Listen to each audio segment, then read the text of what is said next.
Have you ever stepped out of a conversation because you felt unsafe? I have conversations for a living. I'm a hairstylist. In fact, I've built my business on conversations by putting 5 business cards in my pocket each morning with the goal of getting rid of all of them by the end of the day. I'm not talking about just handing them out randomly to people. I'm talking about having a conversation with a stranger about their hair to convince them to make me their new hairstylist. That is not easy. You don't just change your hairstylist, do you? No. I have to break you up. So first I have to find you. And you know I'm going to pick you on a bad hair day. It's my best shot. And then I do analysis. Your skin tone, your face shape, your hair texture, your choice of handbag. And then I come up with some ideas that I genuinely believe would make you look and feel your very best. And when I'm ready, I take a deep breath, I reach for a card, and I step into the conversation. It sounds like this. Excuse me, I'm Todd Kane, I'm a hairstylist. My salon is actually just around the corner, and I was sitting right over there thinking how much I would love the opportunity to do your hair. I know, right? The response is almost always the same. Oh my God, are you judging me right now? I had no time to do it, this is a mess. What would you do with it? Actually, I would clean those ends up. I'd add some layers for some movement. I'd swipe that bang right out of your face to bring your eyes into focus. And then if you're open to color, well, then we could really have some fun. And off I'd go. Here's my card. I hope to see you soon. I would feel great. I would smile. I would be enthusiastic, inspired even, because even if you didn't make the appointment, I showed up in that conversation with complete integrity. I wish all conversations were that way. But you know, when 2020 hit and COVID impacted our lives, a lot of things changed for us. Especially my conversations, the ones in my chair.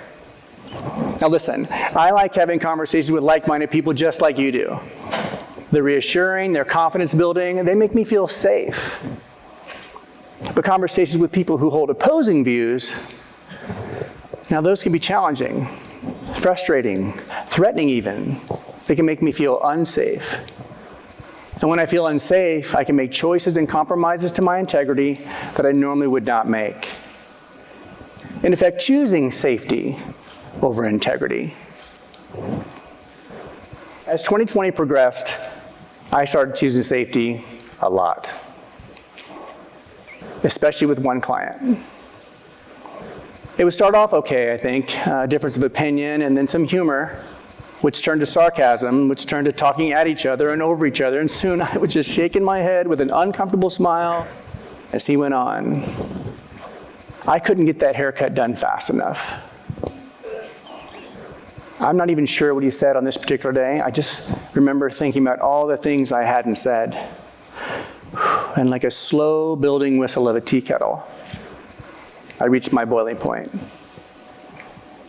I threw my hands back, I stepped back out of that conversation, I said, enough! I wish I would have stopped there. I didn't find a way to do so, and so I let him have it. When I was done, I looked up and saw his face and mine, and I didn't even recognize either one of us. You talk about a mirror moment. Nothing was said. I quickly finished the haircut. He paid and he left. And what happened? Here's what I knew with complete certainty. I didn't want this to ever happen again. That relationship, it mattered to me. And I wanted to find a way back to that conversation. So that night I sat down with pen and paper. I'm comfortable expressing myself that way. I just published my first book, Hide and Seek. And I was working with the word find as an acronym and title for the second. So I wrote down find, F-I-N-D in big letters. And then I started to think about how I felt about that conversation. Now, I've done a lot of work with my PTSD, and I know the value of acknowledging your feelings. Listening to what they have to tell you, especially when I feel unsafe.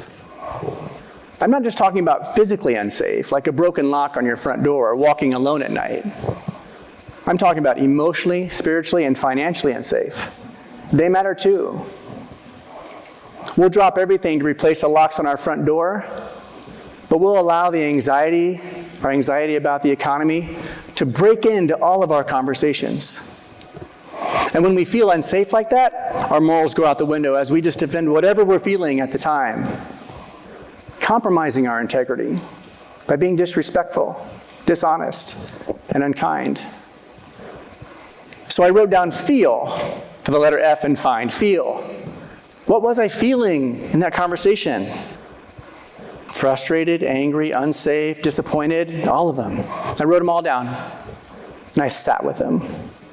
I allowed myself to feel them and listen to what they were telling me. One feeling stuck out the most, unsafe, and so I circled it. That would be the feeling I interrogated first. I in find is interrogate. It's a strong word. It's an intense word. It makes me think of being locked alone in a dark room with my feelings, right, with a spotlight on my forehead, finding the truth. I respond to that intensity because for me, I don't like to embrace uncomfortable truths. Does anybody? It also is heavily influenced by Susan Scott's book, Fierce Conversations. In it, she talks about interrogating reality, to stop pretending the problem doesn't exist, to avoid the discomfort. When I interrogate my feelings, I keep that in mind. And I use a series of why questions, a circle of why, if you will. Why? It keeps me focused on the feeling, with the occasional, what are you pretending not to know, to keep me from avoiding and pretending. So why was I feeling unsafe in that conversation? Well, we were arguing about the economy again. Okay. Why does arguing about the economy make you feel unsafe? And I would continue on. Why? Answer unsafe. Why? Answer unsafe. Or I got to the truth, or I got to an I don't know. Now, I don't know for me is an opportunity. I know I'm getting close. Dig a little bit deeper. Find that truth, or just surrender to it. And so I surrendered to it. Why was I feeling unsafe in that conversation? Because in all that COVID madness, I was afraid of losing my business. And that was the truth behind that feeling. And now with this new truth, I can begin to navigate my way back to the conversation. N in find, navigate. I like navigate. Intentional, accountability, responsibility. And with each step back to that conversation, I became more confident and gained more perspective. My first step in navigating, forgiveness. COVID was tough on me, my conversations and my relationships. That means it was tough on other people too. And if I could forgive myself for the choices I made, I could forgive them for the choices they made in those difficult conversations, because those relationships mattered to me. Next, I needed some boundaries. And I needed to come up with some statements that reflected my current beliefs and values, so that I could navigate in and out of these conversations with integrity so that it wouldn't happen again. I was excited about the course I had plotted. All I had left to do was do it. D in find stands for do. I know it's simple, but hey. Look, a lot of people struggle with the doing because we don't trust the process to get to the do. And as we're navigating our course, we run into frustration and anger and doubt and other things. That's all part of it. It's okay. That's the beauty of find. It's right here for you.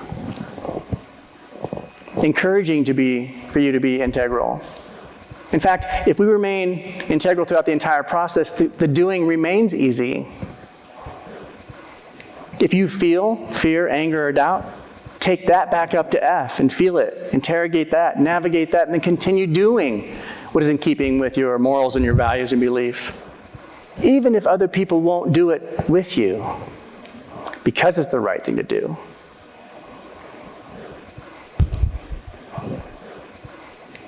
Before I could reach out to my client and extend the invitation to him, Joel texted me. He said, "Hey, I need a haircut." He sounds like that.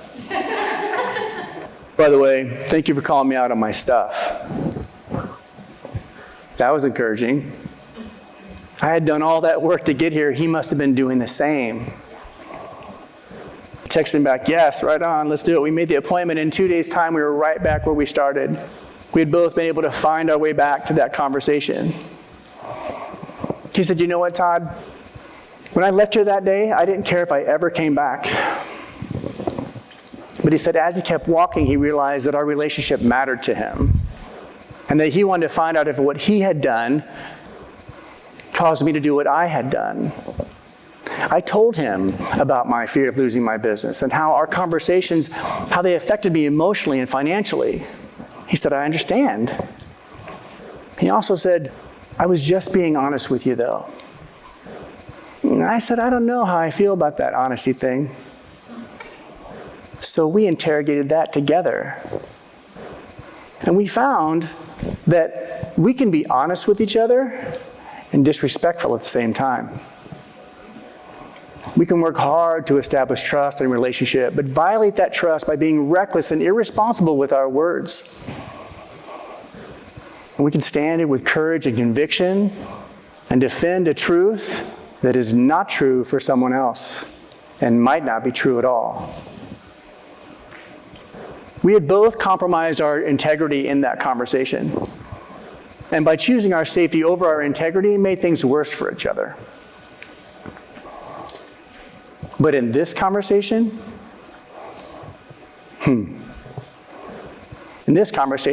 by finding our integrity, we actually created the safe space for that conversation to happen.